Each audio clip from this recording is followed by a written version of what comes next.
This is Journeys of Empowerment, a space where lived experiences meet bold leadership and transformation starts with truth. I'm Michiel Sujit-Rijt, and here we don't do small talk. We ignite what's real and what's next.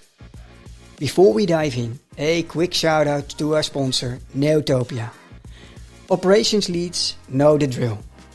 You roll out new processes, stack on training, tighten KPIs, and still something doesn't stick. The truth? It's rarely the process, it's behavior. Neotopia helps you to solve that gap. In the awareness workshop, you'll discover why solid processes often break down in execution, why learning fades instead of lasting, and how to build teams that own behavior, not just follow the rules. Because change that drains your people won't last, but change that shifts behavior moves everyone forward. Ready to lead differently? Visit neotopia.nl. What if showing up exactly as you are is the most powerful thing you can offer? In this episode, I had the honor of sitting down with Salmaan Sana, facilitator, trainer, and infinite student of connection and purpose. His story is a gentle but radical invitation to shift from doing to being, from performance to presence. We explored how true professionalism means showing up fully human, parenting as a portal to self-awareness, what it means to build connection without transaction, and how spiritual practice shapes self-worth, compassion, and clarity. Salmaan reminds us, presence is more powerful than performance. True impact comes from being real, not perfect. And he leaves us with his quiet moment of truth. If you can tackle that, tackle it. Just uncover it, be with it, understand it, and get to a place where you can put your own hand on your heart and say, I love you, and I'm listening. Let's take a breath and begin. Welcome, Salmaan, to Journeys of Empowerment. Thank you, Michiel. Thanks for having me. It's interesting. We were just before I started this conversation, we were already figuring out: are we already friends, or becoming, or where are we in our journey? And I hope you allow me to share a little bit with your audience before we dive into Salmaan and your journey. Absolutely. How we met, and because we met only a year ago at a beautiful event where you were the moderator of, and you came on my radar, and that's often happens when it's not about what we say or what we do, but it's a sort of feeling. And when I saw you on stage, multiple roles, I saw you in moderating a panel with one of my best friends, Karim, and a beautiful panel, and you were holding space and allowing questions to come in and make it an interactive session. That's also already a superpower, because that's 9 out of 10. It's a sort of one-way direction. And so you are really engaging the whole audience. But then at the end of the event, I will never forget it. That's all about because if you ask me, Michiel, but can you remember what I said on stage there at the last moment? No, not a word, not a word anymore. I know it made an impact at that moment, but not a word. I don't take it personally either. Don't worry. No, but what now? It's the whole feeling. And because before you went on stage in the last stage of the event, you were standing next to your beloved wife and your daughter. Partner and your daughter. Mm-hmm.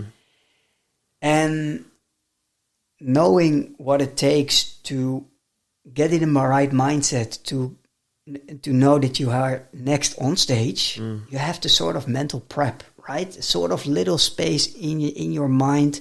Okay, what am I going to say? How am I going to deliver the message? Where going to be pauses and all those kind of little mini things. I can only imagine. And while I was standing behind you, I had a beautiful view of a very loving mini family at that moment, the three of you.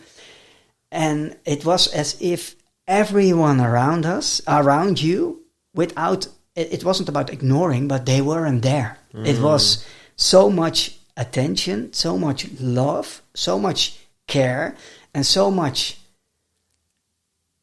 I think, attention for your daughter, because she was really trying to catch your attention and pulling at your leg and then running around, but still, is my daddy looking, and then coming back. And she was really, and I can imagine, and she was also proud. I can see that, and your partner is also very proud, that you can see.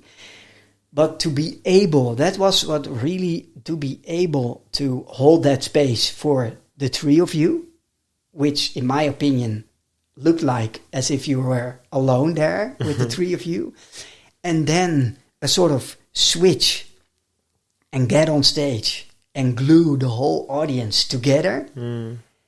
So, man, I admire that, and I a little bit envy that superpower. But the most important part, which makes it for me memorable, is holding space, giving the attention, don't shut it off.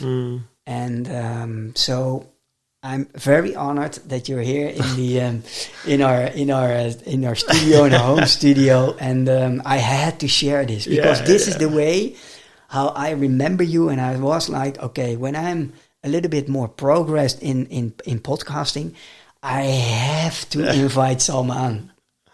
I thank you for the introduction, firstly, and what I especially remember about that moment, because you talking about it really kind of brings me back to that moment, or hits me a little deeper in my heart as well, because I remember them walking inside, and I remember how happy I was to see them, because I knew they were going to be coming, and I was hoping they were going to come and what time, and then seeing them and having this mini moment that I don't exactly remember what happened in my interaction with my family, but the fact that I have a family and this is my, my unit, my wolf pack. And I remember my daughter also, she was also kind of in this room with a lot of people, and then she sees the familiar people, which is her mother and her father, which is me. And what I especially remember of that was switching. We had to close the event,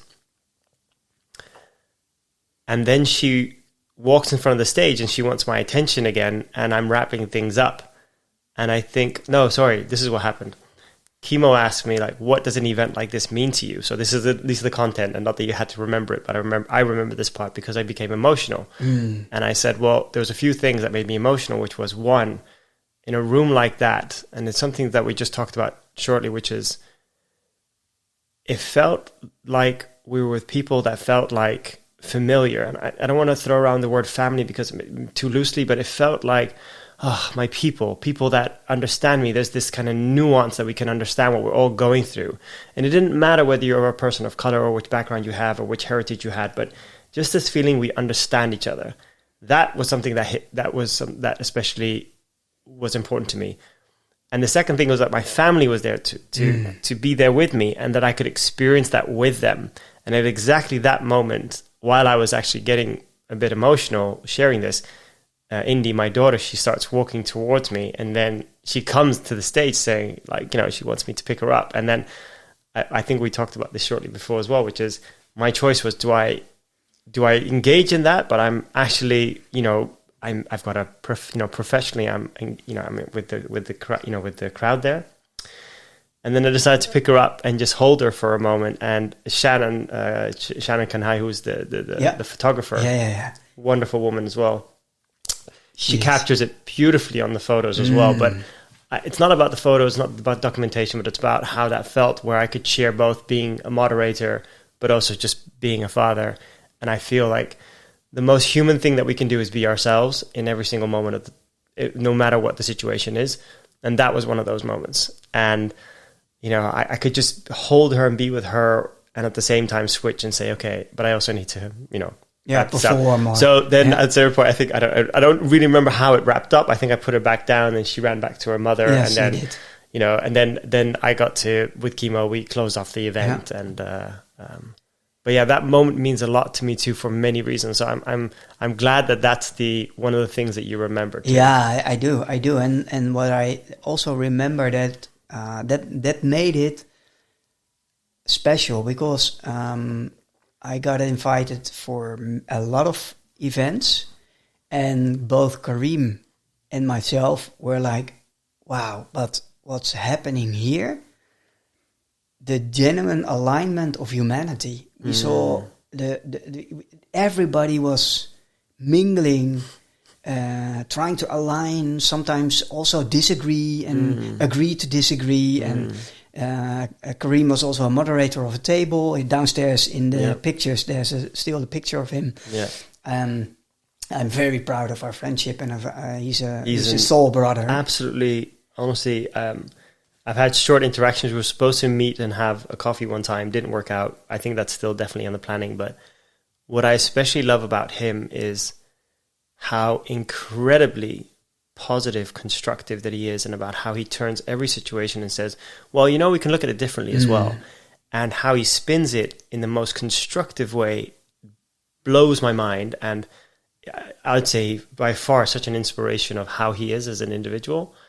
And just being able to share the stage with him and have that conversation and just hearing what comes out. He's got a lot of wisdom, but he's got a shit ton of experience as well of what he's gone through and it goes through. And I've got so many just positive kudos and words to share about him. Kareem, if you're listening to and you have to, because you're my brother. So, but you will reconnect at some point in time. Absolutely. And Salmaan, let's go deep into who you are. Yeah. It's always interesting to unpack who we are, and it's also always interesting to ask people, hey, but who are you? And 9 out of 10, it's yada, yada, yada, and I did this college, and I did this.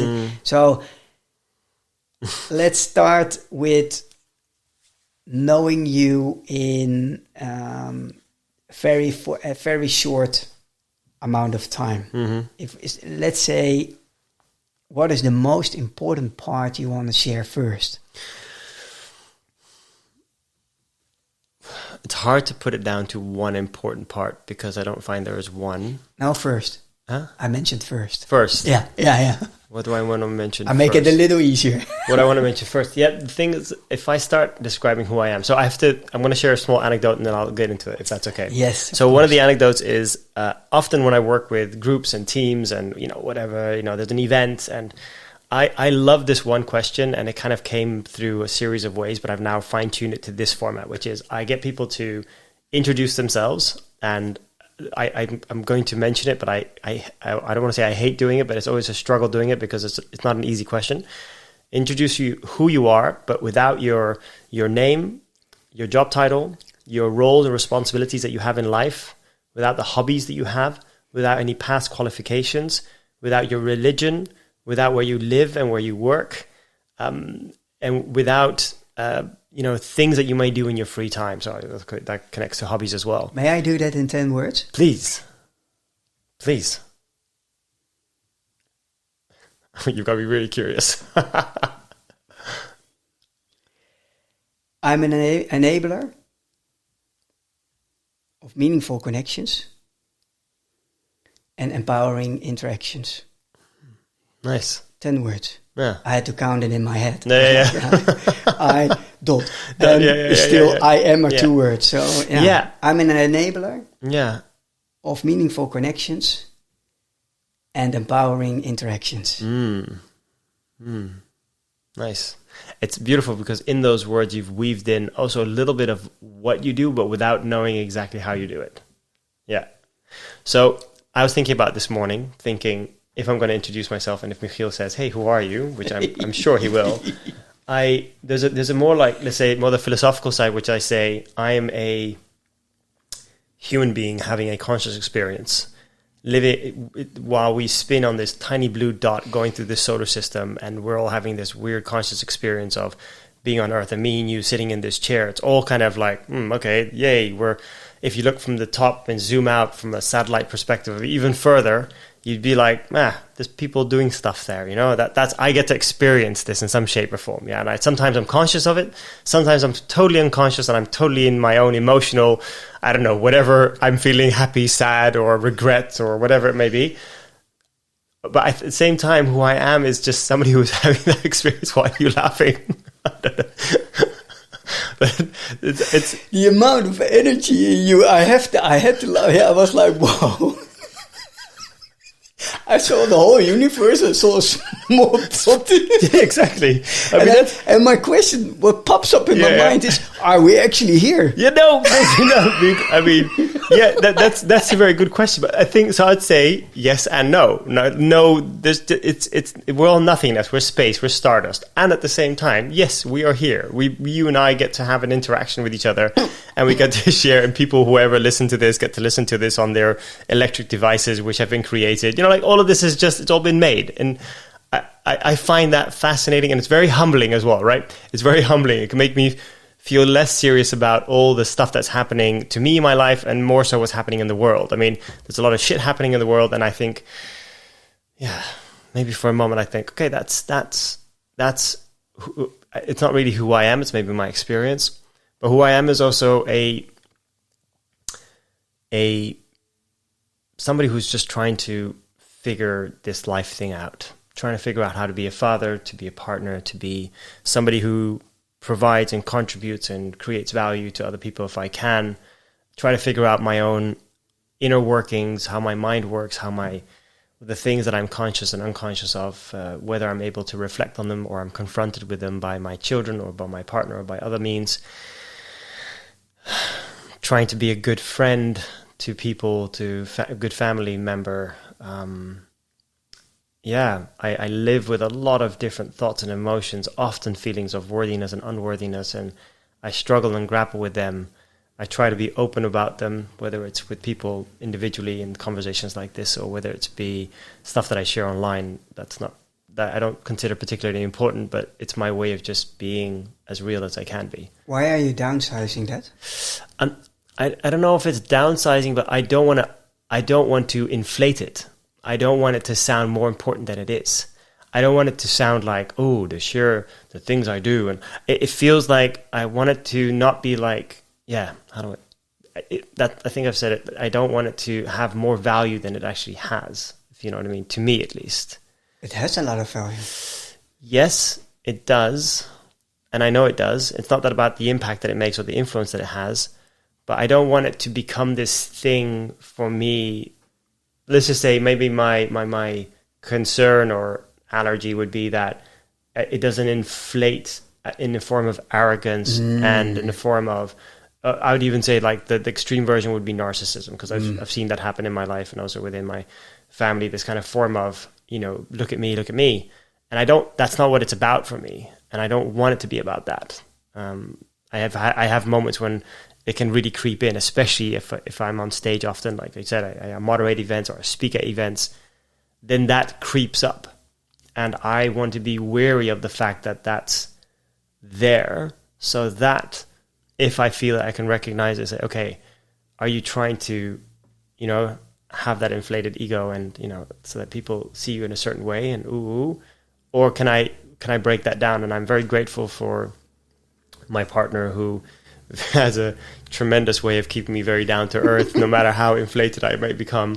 And I think that's just good for me. I feel that's good for me. That's healthy, because then that goes back to us just being conscious beings, and that none of this is really important. And at the same time, I get to see, how do I contribute within this whole? How do you? It's quite connected to what you just said. I help by who I am, but more to help create spaces where the real conversations can take place, where people can connect. And I think I've used my own experience, whether it's my life experience, what's happened with me and my family, to the experiences that I've gone through and the multiple things that I've done within work or when I was a med student, and then the organizations that I was a part of or joined or started. All of it was, how do we have conversations where we can come as ourselves and we can hear each other out, we can confront ourselves with what's going on inside of us. And that's been the way that I have been perpetuating what I do or what I believe in. It's grown and it's developed, and there's still some principles that stay very fundamental to everything that I do. And that's what I feel like I'm going to continue doing. Still trying to figure out the direction it's taking. That's something we shortly talked about, but that's okay. Well, when you came in my house, I said it's a big student house. Yeah. A student home, and I'm very proud of it because it's part of my. It feels like home, but to be honest, I think we share something, and that is that what I call being an infinite student. There's an organization that I was at least not particularly active in myself, but I just knew a lot of people from it. It was called Permanent Beta. And I love them because there are a lot of people that, the friends of mine, Maarten de Braber and Martijn Oslander, and the people that I've known, and there's a huge community there, beautiful group of people. But I love that thought, which is you're always in beta mode. You're always testing. It's, I don't know, not that they have to find the opposite, but that's what I feel life is as well, and how it feels for me. I'm constantly testing, like, okay, does this work? Does this work? But also in life, we're testing, okay. When I would be when I would be worried about, hey, how is my friend Salmaan doing? Mm-hmm. When you think that you're not in figuring out mode anymore, then I would worry. I feel like I don't think I'd ever let myself get there. No, because that's the beauty. That's a superpower. Because it's the opposite of the word I really struggle with, and that is expert.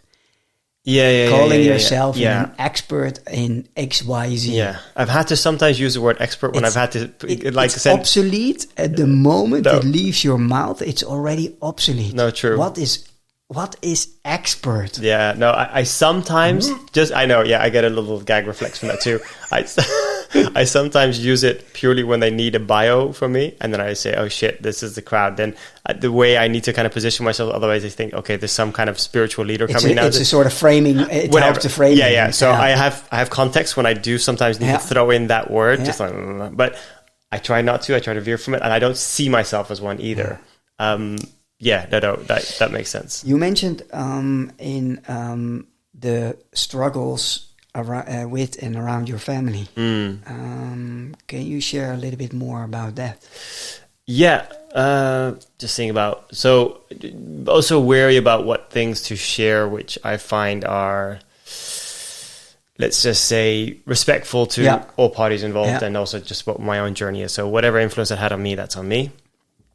But my struggles was, I think, about living a life that felt closer to what I believe in compared to what my family may have wanted for me. Let's just put it in those two, if we make it binary, two buckets, that one and that one. And there was just a point in my life, and this is about 15 years ago, which is actually one of the biggest moments that, if I had to draw, I'm not sure if anyone knows, but there's something called the river of life. Yeah. It's a very cool exercise to do, where you map out the river, which is kind of goes up and it goes down and up and down. This is one of those very iconic moments that happen because there's so much that happened at the same time in this gap of a year or 2 years where I just started a relationship and I fell in love.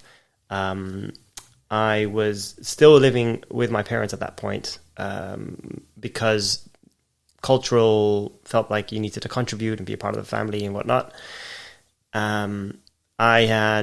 My studies were kind of going up and down. We just started a foundation on compassionate healthcare. After giving a TED talk about it, I'd started a company with a friend of mine, which was about, training and helping people bridge the online and offline worlds. It's called Name Shapers. My business partner still runs it. There were so many moving parts. And at a certain point, I left home. I think the first year I'd moved 10 times, and I'm very grateful to the friends that had supported me then, because I got to sleep on couches or spare bedrooms for a year before I found my own place. I was heavily in debt because I'd definitely not financially dealt with things properly. After finishing my bachelor, or just getting my bachelor points, I stopped medicine, or have to make the choice to stop. and my relationship really took a bit of a hit, but we decided that we got through all that, let's just say, together. And all of it was in the spirit of having a life that was more closer to me. And I was raised religiously, or at least, with Islamic faith. And at a certain point, it was me asking myself, what is it that I really believe in? And there was this book that I read for anyone who ever struggles with the question about, God and stuff like that. There's a book called, there's a book by Neil Donald Walsh called Conversations with God. Mm. And in it, there's much to read about it. Beautiful way of this man who has this, he literally has this night after all this crap he's gone through, and he goes, God, why do you blah, blah, blah. And then he gets an answer back and he goes, oh. And then he picks out a pen and paper and he just starts writing this conversation that he has with God. Anyways, it sounds very mythical, but this same thing, you could say God, universe, my own inner mind, my inner demons, whatever. This could be the same conversation. Mm-hmm. Or not inner demons, but the conversation that you have with your inner self or wiser self. And in it, he has this passage where he says, every choice that we make, it's either out of love or it's out of fear. And that was, I think, this iconic moment for me, which was, which choices am I making out of fear? Fear would be, I'm afraid what people will think, will say, people will leave me, especially what people will think and say or about me. And love is choosing what's really right for me, what feels closest to me, what feels like the... what is it, the word that somebody else said to me the other day, which was, are you living your comfortable hell or your uncomfortable heaven? And wow. And that's like, your can you comfortable hell or your uncomfortable heaven? And can you step into that discomfort, which is actually something that you really want, but you won't go for because you're so used to what you're used to. And that was what happened. And tying back to the question that you asked about family, so there's a moment that I had to go through a very, very, very uncomfortable phase. But I do feel it brought me to where I am right now, where I can say, I built this, I created something, I've took a journey, the unbeaten path, which really feels like mine. And I've learned a lot along the way. I've made a shit ton of mistakes and I continue to make mistakes, but that's okay. That's what like we said, that's the mindset of, the beginner's mindset, or, the student life, or the permanent beta.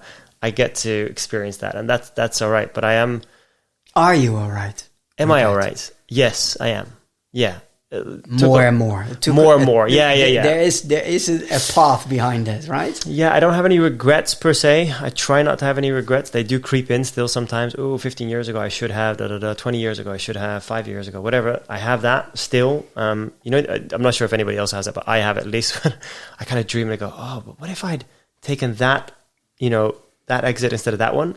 What would my life look at then? And then I can almost like have a daydream about it for like hours before, oh no, wait a second, I'm in here now and there's only the future, there's the present moment and there's the future coming, so no use going back in the past. But I am more and more okay with it. Yeah. A learning journey, right? Yeah. A learning journey. Absolutely. Hey, and tell us a little bit more about, share a little bit more about what you're doing right now.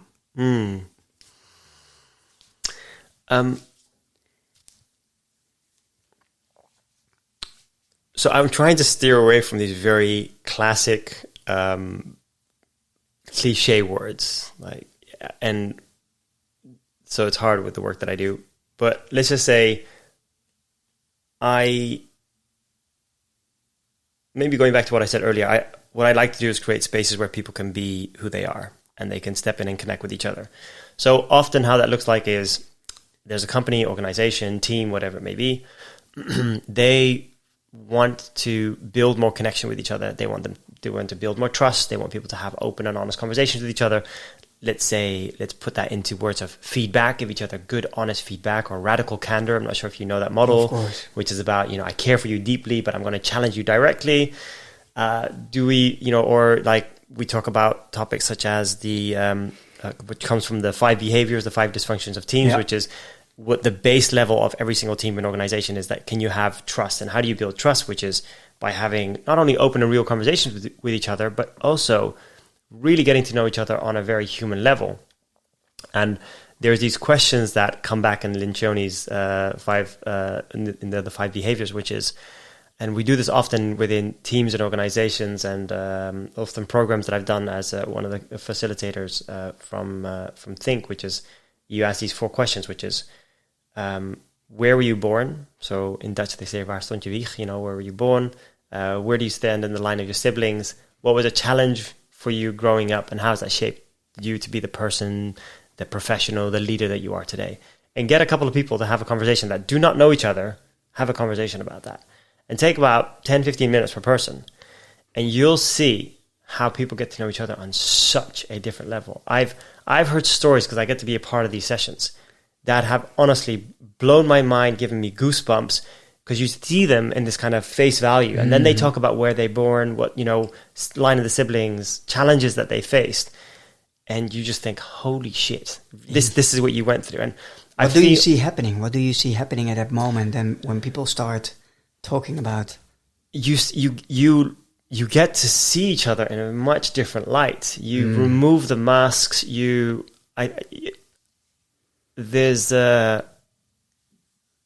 feel more understood, and I think that's the reciprocal, right? What's that? I think this is. I don't use maybe many. I love quotes, but one of the many quotes that I have on my current website, which still needs to change, is the Maya Angelou quote, which is people will forget what you said, people will forget what you did, but they'll never forget how you made them feel. Absolutely. So I think this is something that is a mantra for me, which is what I do in my work, which is how do I want people to feel when, or not even my work, just how I am interacting with people. I want people to see seen. I want people to feel seen, heard, understood, so that when they leave, they think, okay, well, I felt like I had a nice interaction, and I want to create the spaces where that can happen for them too.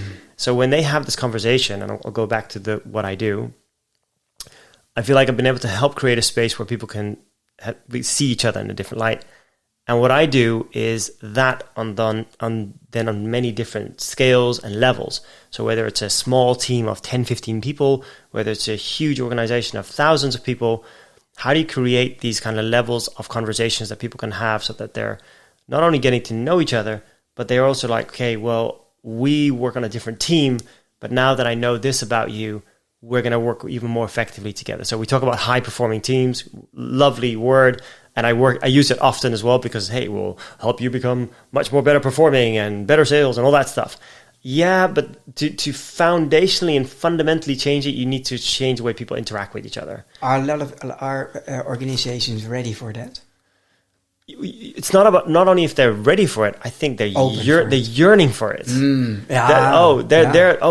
They want this more than anything. But the thing is that it's if you go straight towards the results, you're not going to get it. So you need to start with, okay, but we need to, how do people interact with each other? And I get to do that. So either it's the way I step into an organization for a longer period, for a couple of years, and I say, okay, what is the culture here? What is the way, how do we want people to be with each other? And they also say the bottom line is that, it needs to have a net positive effect for the company.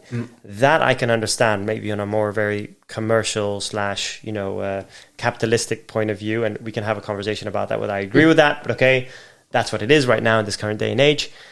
And I'd say yes. But to get there, I think there's just a different path. And what's also a different path is not about your interactions, but you're also connecting to what fascinates me is a few things, which is one, what are the things that really frustrate you, that you concern you, that you feel are not going well? And how can we use that energy, which is, let's just say, if we use the physical terms, the energy cannot be created nor destroyed, but it can be transformed from one form to another. How can we use frustration in such a way that you can transform it in such a way that people can use that, I wish things would change, and to a positive, constructive force. Fuel for meaningful progress. Absolutely. And Beautiful. Then, and linked to that would be what I would love, what I try to see, or try to encourage more, try to help more, or guide more, whichever role I can take in that. Look what's happening around you, and look what's happening in the world. And can you use that to see what kind of an impact you want to make as an individual, as a team, as an organization? We did this thing once, or not once, but a couple of times, where I took a team of people to the World Press Photo Foundation, the World Press Photo exhibition, which takes place at the Nieuwe Kerk on the dam in Amsterdam. And you let people walk around there for a bit. This is a lovely idea. If anybody, please feel free to try it yourself, or just go there yourself, or go with your team. If you need any tips on it, I'm happy to give them as well. Then afterwards, assemble each other and say, okay, what did you see that's literally a zeitgeist of what's happening right now in the world? It's the photos of last year, but still very what's happening, very, very,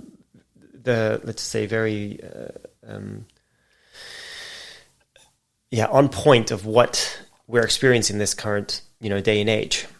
And you'll see everyone say, I see immigration, I see, refugees, I see, people, that are going through extreme starvation and stuff like that. But you also see photos of hope.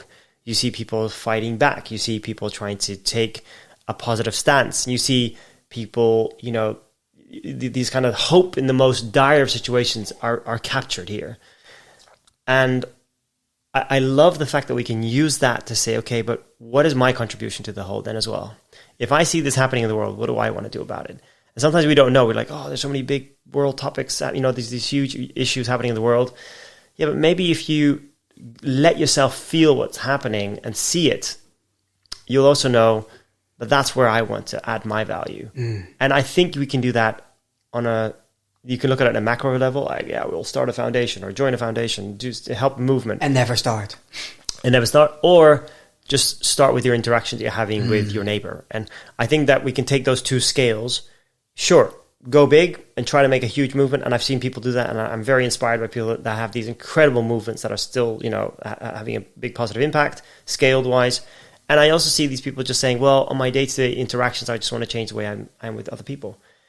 I feel like that's where, if we go back to the work that I do, is I want people to kind of maybe even links to what, the ikigai, which is, what do you love to do? What do you get paid for? Vocation. Yeah, exactly. What do you get paid for? What is it that you're good at? And what does the world need? Yeah. And I think bringing all those together is really about having the word purpose can maybe feel very heavy, but I think that's a way of finding more of what your possible ikigai or purpose could be. It's interesting that you mention it, because I'm helping and I'm guiding founders to align their autonomy, mastery, and purpose. And that comes from the fact that you can see when people do something, but they're not really happy with it.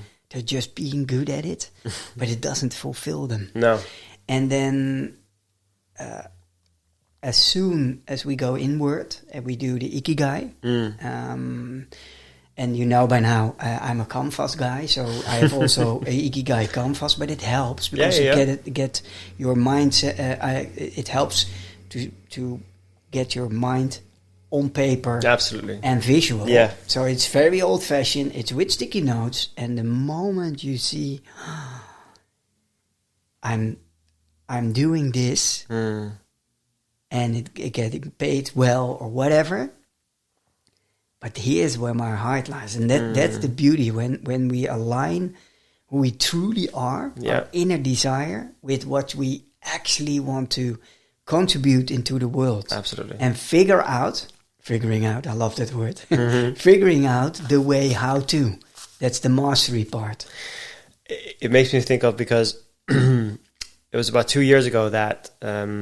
I knew Rutger Bregman for a while, and he came on my path. There was a stage that I was asked to moderate where he would be kind of speaking, and I'd be asking him questions. And Rutger Bregman, the author of Humankind. And of Moral Ambition. Yeah. And he was telling me then, he's like, hey, listen, I've got this book that's coming out, and I'd love to kind of just share it with you. So he shared me the I think it was like the draft version. It was a Google Doc, and he says, would you? And I'm like looking at this book that hasn't been published yet, and Rutger's a bit of a name, right? So I was like, it is. And we had, and this was interesting. Me and him had this very open, candid conversation before and right after we'd been on stage. And the candidness was this very human conversation on what we find important, what's happening in the world, and how we both were new fathers at that point as well. And he came back to me later. He said, listen, there's an entire organization started, which is now established, called the School for Moral Ambition. Yes. And they were looking for a new board member. And I was the third one to join at that moment, while he stepped out so that he could, to take a different role. And I remember one thing that came, because I'd read into it and I'd already known about this kind of moral ambition thing, but it kind of links back to this as well, where it's having the heart and the compass of an idealist, but having but also having this kind of the mindset as well as of an entrepreneur. And the moral ambition is about that idealism and that entrepreneurship, the combination. and having the ambition of an entrepreneur, which is where moral ambition, of course, both come together. I think connecting those together is what really hit me kind of quite deeply into what I believe in, because I've constantly been trying to figure out, like, how do we transform that thing that we want to see change in the world, but not just talk about it. We talk a lot about what we want to see change in the world, but what if we can actually get people to, look at that, their skills, their talent, what they have to offer. There's, you have the consultants, the people in finance and whatnot that are just kind of learning how to make more money. Fine, but how are you making the world a better place with what you're doing? And I'd want people to ask themselves that question, like, what you're doing really contributing to the larger whole? And if it's not, and you're okay with it, fine. But if you're not okay with it, even slightly, and I'm not okay with it, can you ask yourself what you could otherwise do with your talent and with your energy and with your mindset? And I that's what I try to do too. So I've been involved in different, either, organizations we started ourselves, that I started, or that I was a part of at least, or like, TEDx Amsterdam, where I got to be, in different phases of the organization. When it started in 2009, and then 2019, 10 years later, I became a board member. And then now I'm slowly moonwalking backwards and letting this kind of new wave of people take it to a new direction that they want to. But I think all of it's always been with the same reason, which is we're all here to do something. If we allow ourselves to ask ourselves that question, then I feel the world really would be a better place. If we envision in your mind, if you help us understand, can you envision your view on a better world? Yeah. So while saying that, I think it's kind of this odd dichotomy, which is, and I say that because it's not like you can create a utopia. That would be beautiful, but in a utopia in itself could not exist, because we'll always have the fight back and forth. There's always going to be people struggling with, well, I don't believe the same, I believe in something else. There's the whether you believe in some form of democracy or it's more your form of communism, whatever it may be, but you're always going to believe in two different things. I think for me, like I can only say for myself, I'm trying to live a life where I'm connecting more back to something more foundational, fundamental, and my inspiration comes from the people around me, from my partner, which is what's really important. Let's just say we live in a city, so we don't really experience the seasons of, the spring, summer, autumn, winter. But if you live near nature or in nature, say you have a hut in the woods, which is, by the way, absolutely one of my dreams with my family to be, and we don't have to be in solitude with people, community, whatever. That's the conversation in itself, which is we've lost community feeling and we're grasping that back. That's why I love people like Kimo and Omek. But I would like to go towards a place that we could be more in tune with what's our, with nature, with what nature provides. And right now we just exacerbate everything and we use too much. And we're now trying to we're falling back on shortages of how do we provide for a large growing population. When I see it more like, well, if we were to kind of go back to how nature is supposed to work, which is hard for me because I've grown up in the city. My first 12, 13 years of my life, I lived on the Muntplein. That's a story in itself. Because my dad had a restaurant and we lived in this tiny, tiny, tiny little apartment on top. Oh, wow. And that's where I grew up. Muntplein, that's busy. I learned how to bike in the Kalverstraat when it was closed at night with the shutters like a bowling ball hitting left and right. So anyway, I had a very different upbringing. It was an interesting one. But to go away from that and say, okay, but what if we can create one where we're all more in tune with not only our environment, but I think by that we're also in tune with what's happening within us. So my utopia is maybe not how it specifically looks, but we're just allowing ourselves to slow down a little bit, connect more with nature, with each other, find a way to take care of each other without it being transactional. Right now, if I have to, for example, everything's transactional. My daughter needs to be taken somewhere to be taken care of. I need to transact with money. It's all transactional. Like, you know, we don't have like, hey, let's take care of each other's kids. Let's help school each other's kids. No, it's all, everything has to happen. I give you this, then I get that back. So my utopia would be, how can we create an environment where we're just giving and taking without it being, you know, transactional, or, you know, or that someone's in debt because of the other. Like that's the world we live in now. You got me curious. There's so much drivenness and intrinsic motivation. You can feel that from sitting across him, but I believe the listener will feel that too. That stirs a lot of curiosity in me, because why should you care? What do you mean by your question, if I may ask? Oh yeah, why do you care so much? Why do I care so much? Or maybe better, maybe it helps. Where does that come from?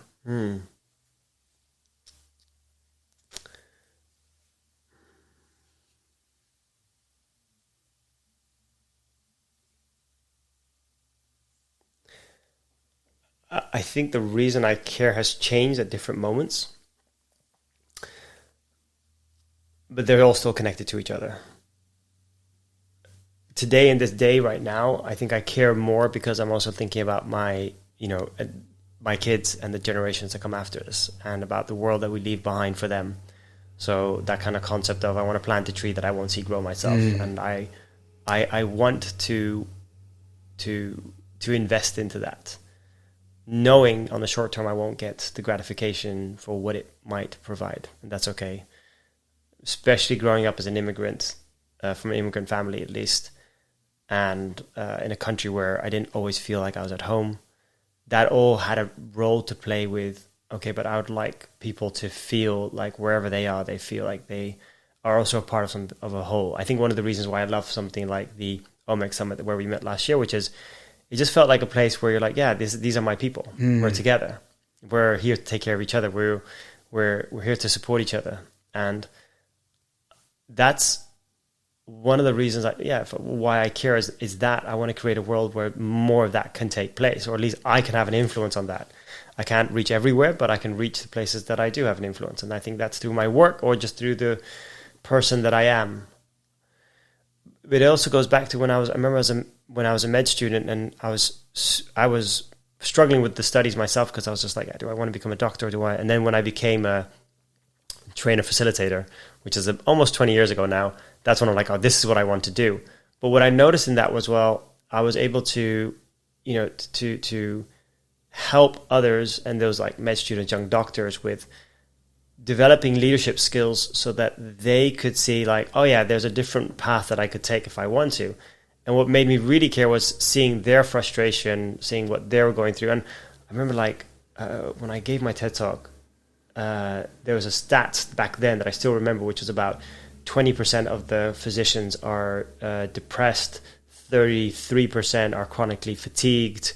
There's I don't know about the percentage exactly, but have a burnout. And what I noticed was that the fact that those stats exist made me feel like, okay, I care because I want to change that. I remember even a couple of years after we'd started this whole foundation, somebody that I knew from the studies had eventually taken his own life. And we were all really confused as this beautiful, you know, vibrant human being who was, I think would have been a brilliant doctor. But I'm not going to blame the studies for that. But it was, of course, a series of, you know, factors that probably played a role. But the fact that he could not see a way forward showed me like, okay, we need to change something about the way the system is right now. So I think I care because I see that I can have an influence on it. And I think that kind of idea of, if I look at my circle of influence and circle of concern, where can I expand my own circle of influence? And I can have an influence here. And knowing that I have that, I can do that is, maybe that's inadvertently the reason I care. I'm not sure if that completely answers the question, but yeah. No, we will figure it out. Thank you for sharing. And maybe the question, what helps, well, at least me, because if I understand it, then everybody will, because it takes a long time to make me understand something so profound. No, just kidding. But what is for you influence?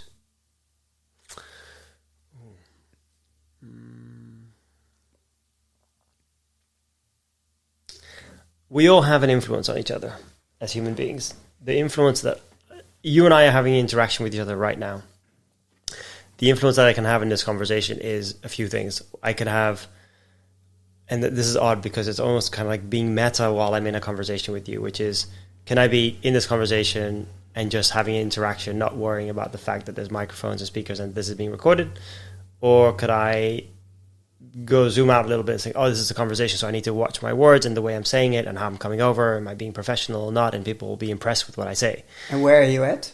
So I'm very much in this conversation, but I have moments that I zoom out, like, oh, we're in this, then suddenly I literally with also earphones on, I can hear myself and I'm like, this is the way I sound and this is the way.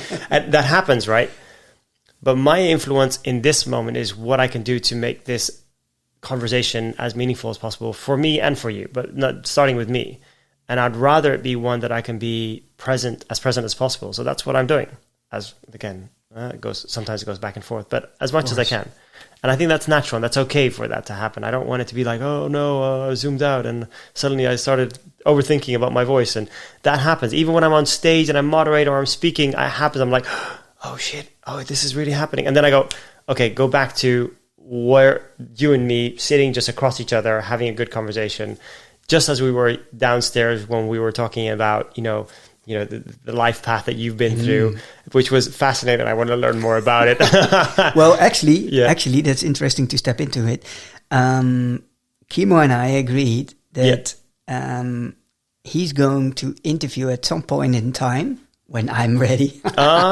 He's going to interview me in our podcast, in Journeys of Empowerment, and he's going to interview me. Because he said one thing like, Michiel, but you have such an amazing background and I only shared a little. Yeah. And he was like, who's going to interview you? Yeah. Well, the one who's asking, I guess. Absolutely. I think Kimo's a very good one to add. Well, I'm a little bit scared. He asked one great question it floored you. I will remember it for the rest of my life. It is, what centers you?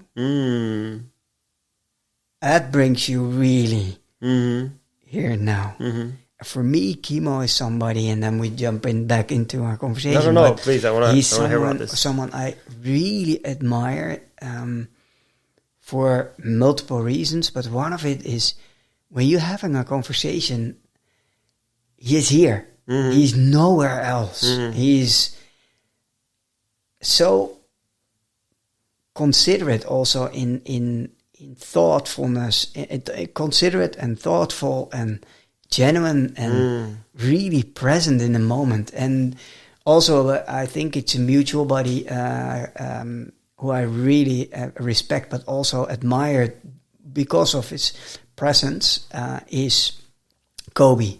Is also, and Kobe is what he made remember me is when he wants his daughter to remember him. Always remember him like, I'm just one phone call away. Those small things make a profound impression. Yeah, and but it's the presence. And I can feel you are here and very present, and I'm very honored that you're here. Well, thank you, and it feels like a privilege for me to be here as well. And I had to think of Kimo because Kimo and I have I don't know what it was, but from our first interactions, we just felt like, okay, we're in each other's lives and we're going to support each other. So if he calls me and says, hey, listen, I got a summit, would you want to moderate? I'm like, I'm there. I don't even know what default, yes. Yes, let's go. You know, I don't care what it is, where it is, if it's something that you and I are doing together. And I say that because I think nobody understands, or not nobody, I think the way he understands the sense of community and creating community the way he does is so profound, and he knows exactly what it needs, but more so, and that's what the beauty of, and I think this goes back to what you said, our first interaction, which is when he has events, his kids are there too. Yeah. His wife is there. They're all a part of it. His wife's very active within OMEC as well. And I feel like what we need to normalize more is that we sometimes seclude the kids, seclude the partner. It's all like, no, we stay in our professional setting. And that's why I love that moment as well that we had at the OMEC Summit as well, which was, I would want that more to be natural and normal. Like, we can't have kids around because they might make noise and whatnot. There was an event a couple of weeks ago called Amazonia, where Treesistance, which is one where I'm a part of, at least I support the organization in a particular form. And there was my daughter, but also her cousins, her two cousin brothers that she has. They were there and they were making so much noise. And they were like in the back, and because it was like in the Bostheater in the Amsterdamse Bos, it literally echoed through, right? So you could hear them through. And I actually loved it. I was like, it's great. And I just mentioned it because I was moderating that event, and I said, well, you know, probably the screams you hear, one of them's probably my daughter. And I love it because you're saying, well, that just gets to be a part of this too. Why do we have to, separate everyone is, of course, I mean, they shouldn't disrupt everything if somebody's saying something very, either, I don't know, very touching, meaningful or emotional. But at the same time, I would want that more to take place. And chemo is such a beautiful example of that, where community, bringing your family along. And when I said, hey, is it possible when my partner and daughter come? He goes, of course. Not only of course, I'm expecting them. They should be here too. And I think that's where we need to go towards the future. And he's leading that path as well. Of course, with, the power of being bicultural, and it's so many levels that he brings. And I have only good positive words to say, and I look forward to working more with chemo in the future. It is. Hey, you mentioned, let's step back. Our life is a journey. Yeah. Journeys of empowerment is, of course, about our lives. And if you look back on your lived experience, what helped you to become you? What are the biggest, most important events? What helped you to become you?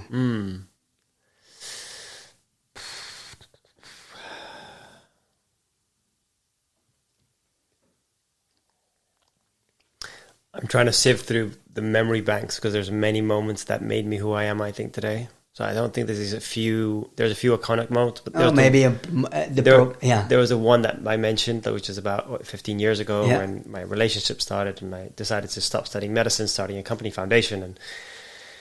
And the years before that, when I became a trainer facilitator, and then with a couple of other people, we started these leadership summer schools, and we brought together like 100 people, and we 7 days together talking about the sharing of practices of leadership that had more to do with, how do we create a world that we want for ourselves.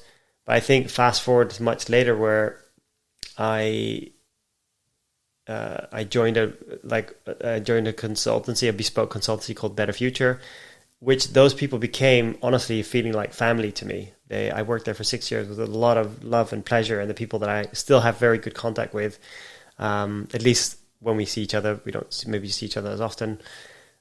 And then the years that came afterwards, where I started my own company, and we went through the pandemic, and being a board member at either TEDx or other places that I've been able to contribute.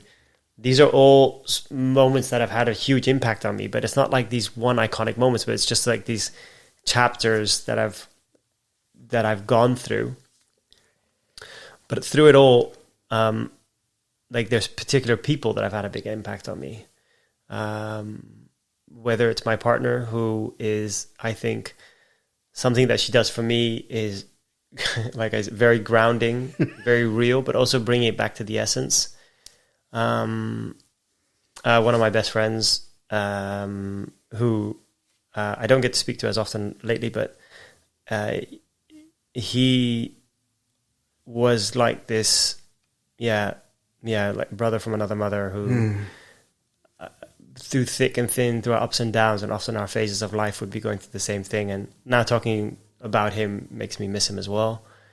And I've just had very good people around me who have been there and supported me, and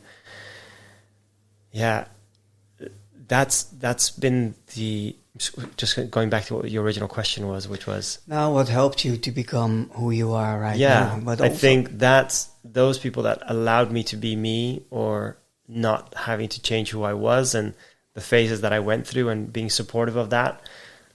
I remember I was going to I was going to the gym. Anyone can have ideas or thoughts or stereotypes on it, but I was going to the Fondel gym when it started a couple of months in.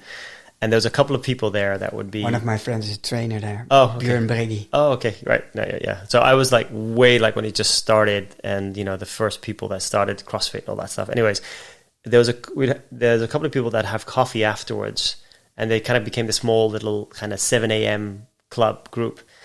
And at a certain point, I was invited in. And I was like, hey, you want to join us? And we joined with coffee. And those group of people became this group of friends that I saw 3-4 times a week, because we'd work out together, would have coffee, so would really be interacting with each other's lives. And around like 10 to 9, 5 to 9, everyone said, all right, have a good day, everyone. And everyone jumped on their bikes, went to work, but we'd stay and then we suddenly would go to, would have dinners at each other's houses, would go to festivals together. And this became this very close group of people that, again, I don't get to see as often lately because of being a father and work and whatnot. But it showed me I got to experience and get to know a different part of myself that I didn't know back then.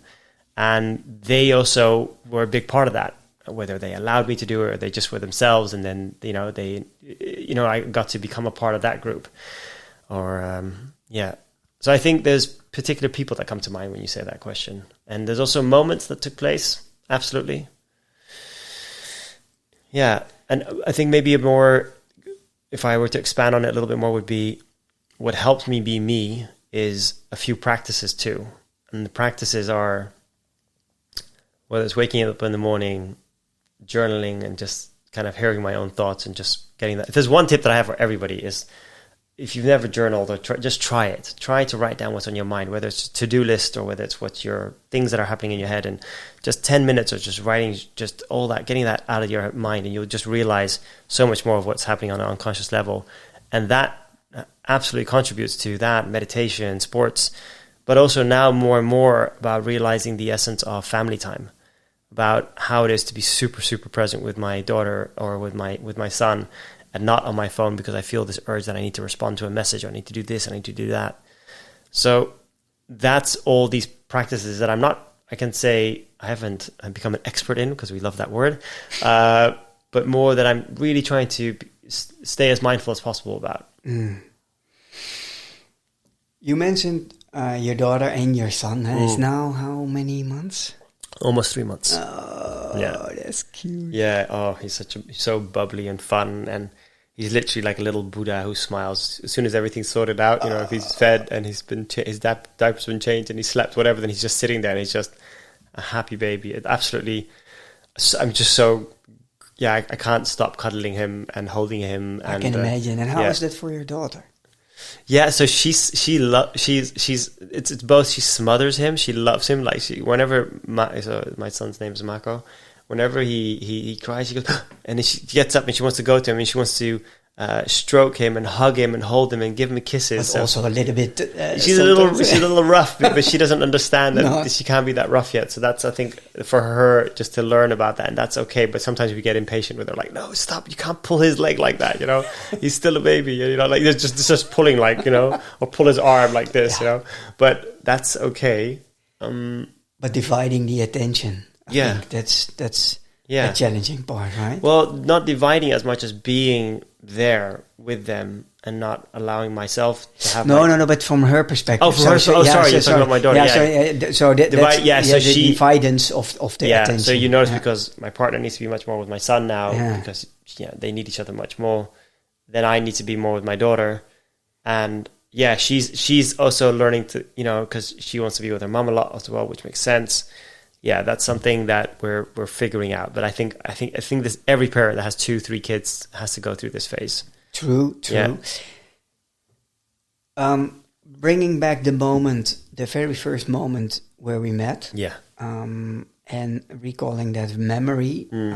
For me, that the memory I have is, wow, this is a true daddy for his girl.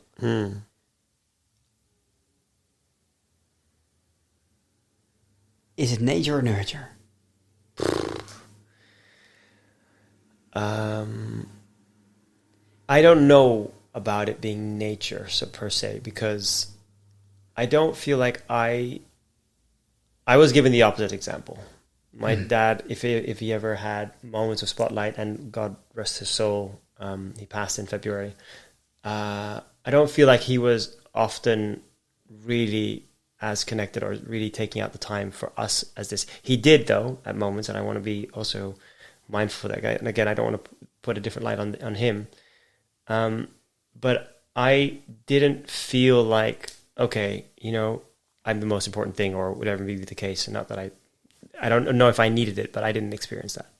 And I thought, okay, if I have kids, I'd like to give them that precedence, give them that attention. And even if I'm in a room full of people, that I'm not swayed by the noise of everything else around me or the distraction or what people might think, but I'm there with them or with her in this moment. That's been through what I experienced myself, thinking, okay, that's what I want to provide. And that moment just happened what you got to see as well. And I couldn't have scripted or timed that myself, but it's that's what happened. And I'm happy that it did, because it also kind of, not that as a test or something, but it got to test something out. Like, okay, how are you going to deal with this right now with your daughter's here and she's stepping towards you on stage? How are you going to deal with it? And I think we talked about this shortly in our previous conversation, which was, do I stop, interact? Do I say, shh, go back to your mom?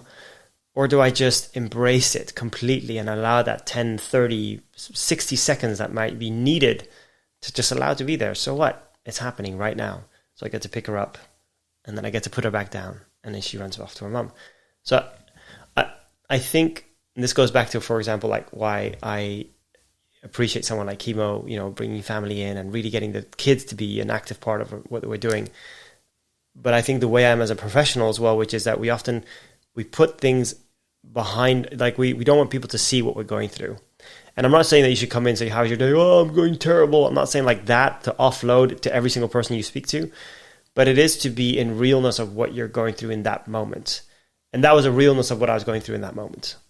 And I that's how I try to work as a professional, but just how I try to be as a human being. And yeah, sometimes it comes with a heavy burden that I can't always just be like, oh, be super lighthearted and everything's okay, and these things don't affect me. But I'm also happy they do affect me, because that is the way that I get to tune into what's happening, especially if I'm facilitating, moderating, that I can tune in. I can say, okay, I feel what's happening here, and I can then allow this unfolding present to take place, and then see what role I can take into guiding it, whichever direction it needs to be guided. Well, to be honest, I would have loved to see this example happening 10, 15 years back in time. Why is that? Because you said something in our previous conversation. You said it was very, you almost said you said a word, like it had a very profound impact on you, yeah, because of personally. And why was that? No, well, and that's why I asked the question, nature versus nurture.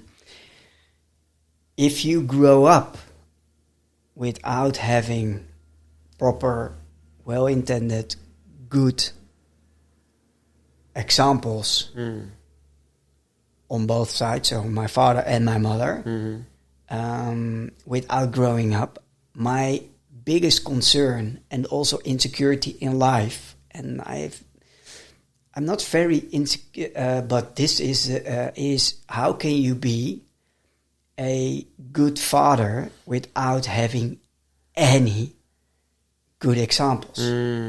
Luckily, I'm an observer, so I have a lot of friends growing up, a lot of friends which had very good and nice upbringing, nice household and home, yet it wasn't my home. No. And so I would have loved to have more such a profound, impactful gatherings, because it had learned me in an earlier stage to become a better father. So here it is. I don't find myself a good father. I'm becoming a better father now, having my third daughter, becoming 10. I'm the best father there is for her right now. But I came from Mars. Yeah. So I think... and I was very emotional, unavailable. So there wasn't a lot of other things around, but it was emotional, unavailable. And what I saw there, although being surrounded with a lot of people and you were in your role, so you're not only being there with one of your kids, and she was the only one at that moment, and your partner, but you had also a role to fulfill, and still being able to hold that mini space, which I mentioned, that in and on itself I would have loved to have that example. Like, hey, okay, well, that's interesting. That's it made an impression on body. That's what I meant. That's what I mentioned. I had a bodily response, and when the body keeps the score, I had a bodily response. So my nervous system alarmed a little bit or reacted, because I didn't have that experience as a child. But to be honest, was I able at the time when my children were so small to create? For sure not. For sure not. So I would have loved to have that example then. So and my body was telling it me, because I didn't share it with you, wipe a tear at that moment. So that's what happened.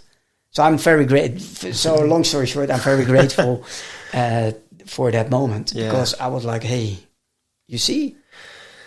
Yeah, it's odd because it's hard to take oddly credit for a moment like that. And like you said, is it nurture or nature? I think there's absolute lot of nurture there, because I don't think it's something that was given to me either. Like, oh, this is how you should act as a father. This is how you should be.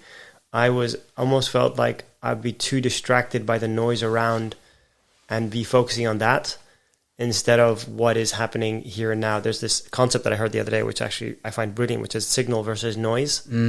What's noise and what's signal? And signal being the thing that's most important, and noise is just all that shit around it. And I had a signal in the noise. Yeah, no, exactly. And I think that moment is a reminder to me, and I'm really happy that we're talking about it, because it's almost like we're completely unpacking this tiny moment. But what it does for me is it shows in such, like, again, we're talking about seconds where something's happening, is this question that I need to ask myself, okay, what's really important right now? What's the signal? And can I give this the attention that it needs? And it takes also courage, because I need to step away from the role and what I'm doing and be as present as I can be. But it's hard to kind of say that I made maybe I had a split second moment that I thought, okay, what do I do? But then it just felt like I needed to do the thing that felt most natural in that, at that particular time. And I also think there's this, this kind of this odd to say it in that way, but it was also what my heart was telling me to do at that moment. That's always. Then it's always. And then right. it's like my heart says this is what I need to do, and then you have to do it. You have to follow your and heart. it's like my daughter has no idea who's around me. They had no concept of what people, time, stage, whatever. Although you made her proud because you can see that she was like looking around and she was like, "Are they all for looking at my daddy?" Yeah, she was like, she observed more than you think. Yeah, so I don't. She was know. aware more about what's happening, and that was also the reason for it. Was almost as if it was stimulating for her. I'm trying to get my daddy's attention, although I know he's getting on stage, and there's a lot of people who know him. And I don't know. So it's funny that you observed that. So I don't know if that's what she was feeling or thinking, and it could be.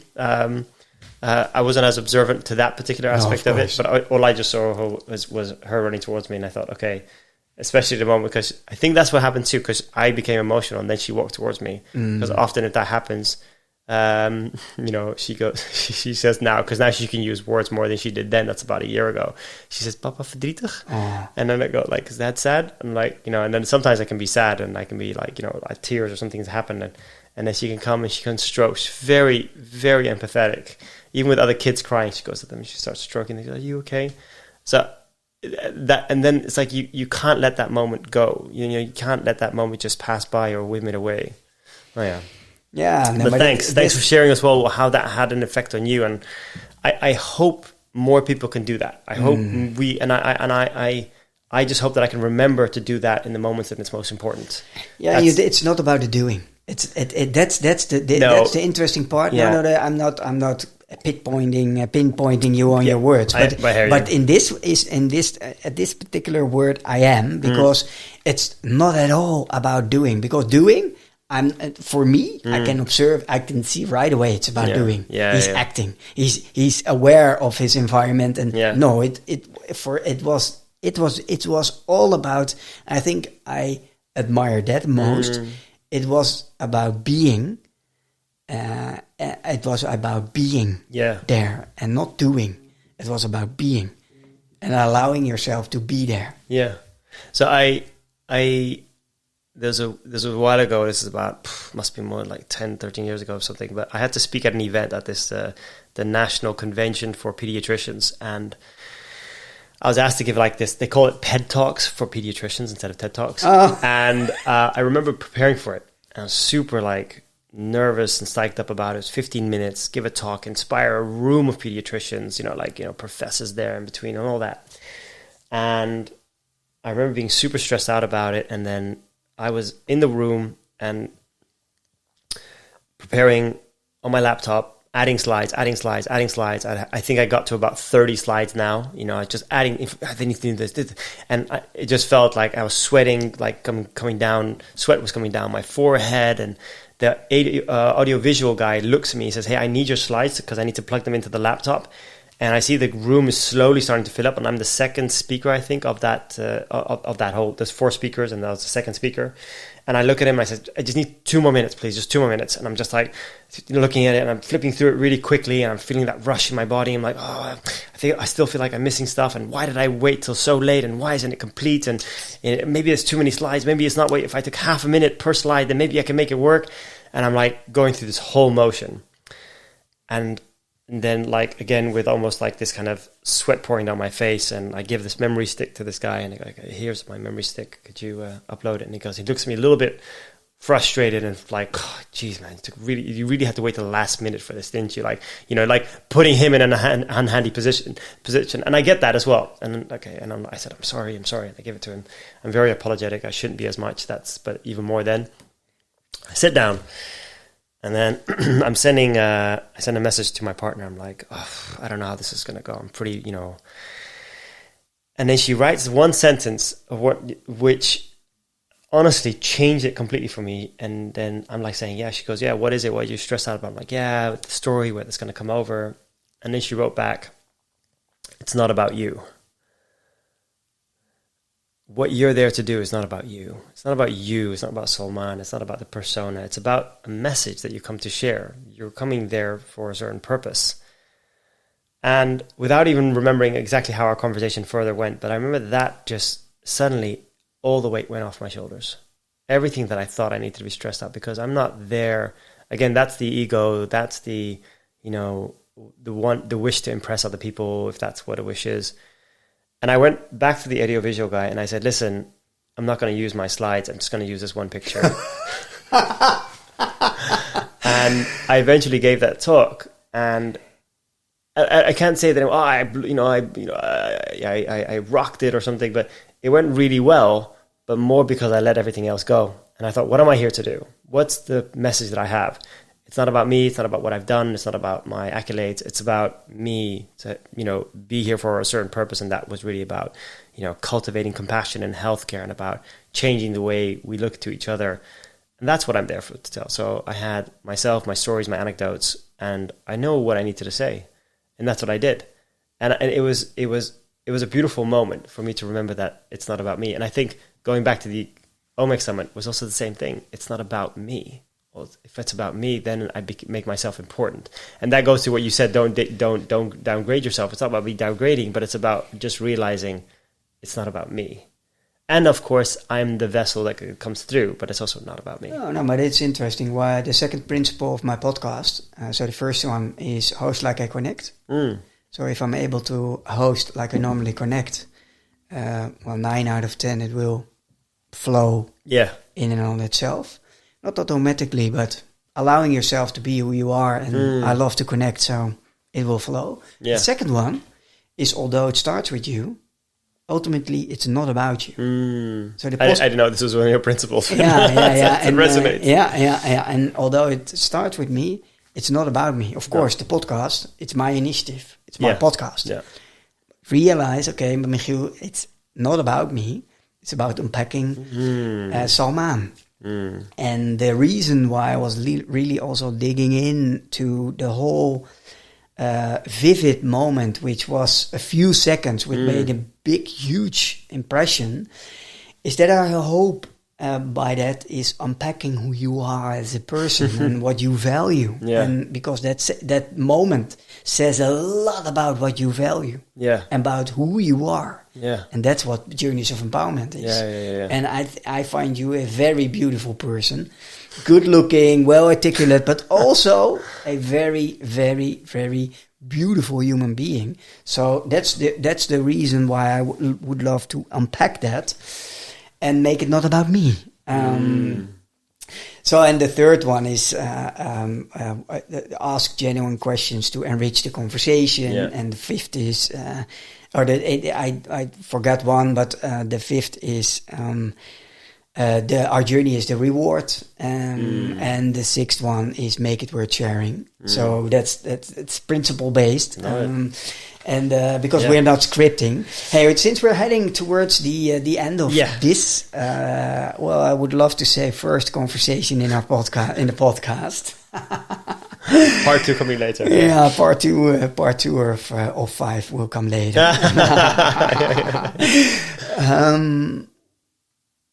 What is the one thing what you would love to have known 15 years earlier, with all your lived experience of now?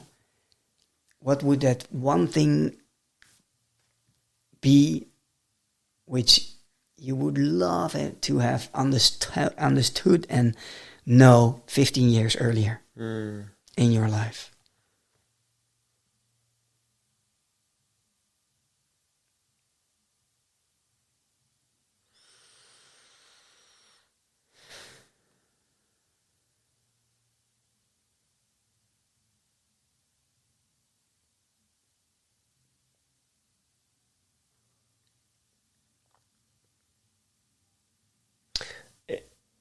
It reminds me of I have to think of a passage from the book The Alchemist.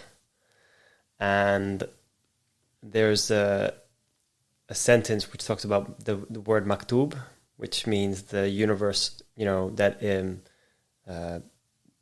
this is just the way things are. But there's the description that comes later, I'm not sure whether that comes directly from maktub, which is the universe conspires for us to reach our destiny. I knew those words, but I think more and more I realize how real that is, that if I were to be, maybe I'd read The Alchemist multiple times, but to remember that what I want to do, what I want to achieve, what I want to create, the kind of life that I want, it's there, but all I need to do is believe that the universe is there to conspire so that I reach where I want to go. And again, the journey, not only the destination. I think that's one of I wish I'd known that more consciously than I knew then, which I know now. Trying to understand what you just shared, so thank you for that. And trying to grasp the essence. Do you mean by belief, trust that it will unfold in the way you would love to, or what do you? I think there's a level of, yes, trusting it, but there's also this more of, I think I often have had moments that I froze, that I didn't take any action, that I decided not to do something because I didn't believe it could actually take place, that I didn't feel worthy enough, that I didn't feel like I'm the one that deserves it, or whether it's things of ideas that I have, projects I wanted to start, finances, whatever may be the case. A lot of the things I did not learn, or did not, I did not develop that literacy, did not develop very good financial literacy, did not develop very good business literacy. And I've had to learn it along the way and through books and autodidactively learning through people, experiences. And now, of course, with the world online and ChatGPT, whatnot, you can learn a lot of things much faster. But I miss this kind of fundamental, very deep core belief, but you can if you want to. You really can. And to know about it more than I know now. So I would have hoped back then that it would have been so deep to say, yeah, but what you want to create can actually happen. And I think what I also was not able to do then, that I'm now able to do much more, I would want to do even more than I am now, which is to really dream and to live the life that I want for myself and for my family. If people saw, hey, where are you in 5 years? I just saw nothing, abyss. I have no idea. I'm just today and tomorrow, which is good. That's a good mindset too. You're not only busy with the future and I want to be in there and live there. But the fact that I couldn't even dream about it is, I felt kind of, it felt stuck. Like, okay, I'm just going to survive today so that we can go tomorrow. And then I'm just surviving every day instead of living, thriving, enjoying, going towards a certain direction. But now I feel more of this kind of path is opening up where I could get to dream and think of what kind of life I'd like to have and how it would look and with who. That's all unpacking slowly. Yeah, I wish I had had that 15 years ago. Or 20 years ago, or whatever.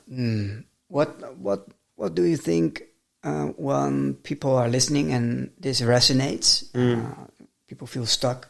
Yeah. Frozen. Yeah. Maybe also a little bit younger than my generation or your generation. I think the difference is 10 years. I'm 52. Yeah. I'm turning 42. So yeah. Okay.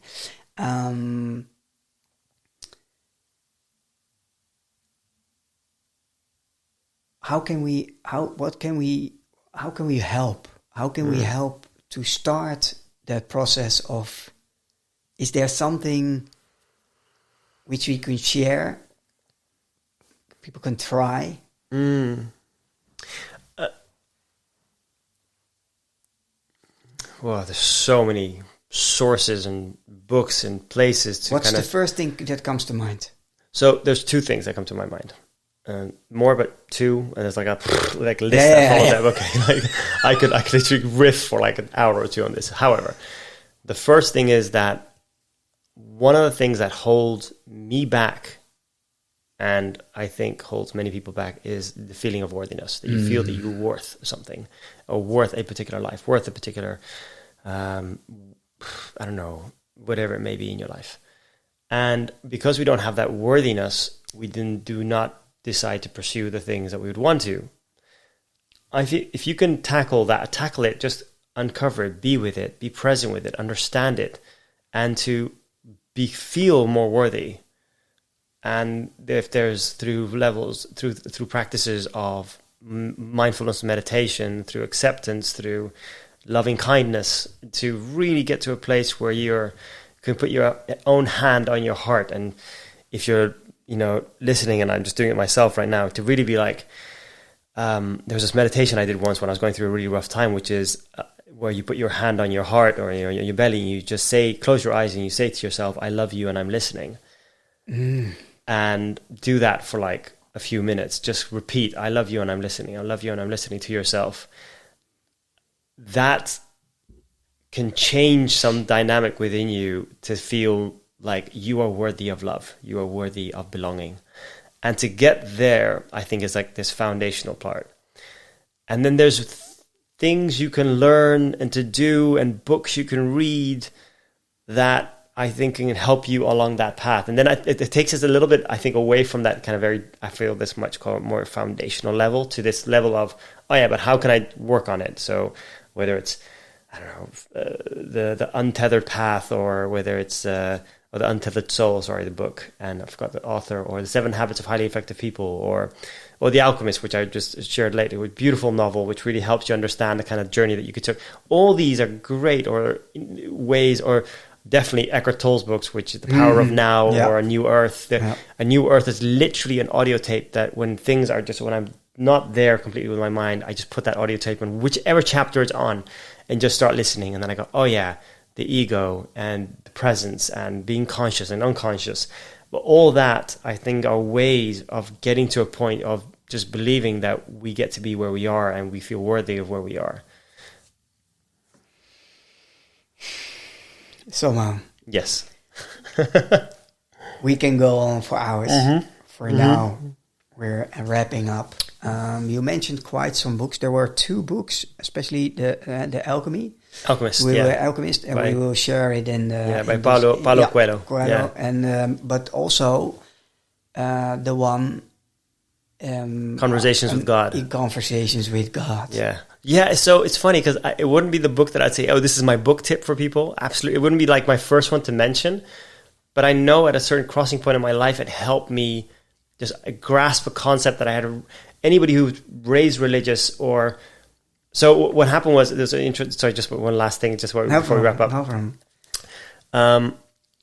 What happened was, I remember when I was kind of taking distance and, things between me and my family weren't going so well, I was getting messages from people that were going through the same situation.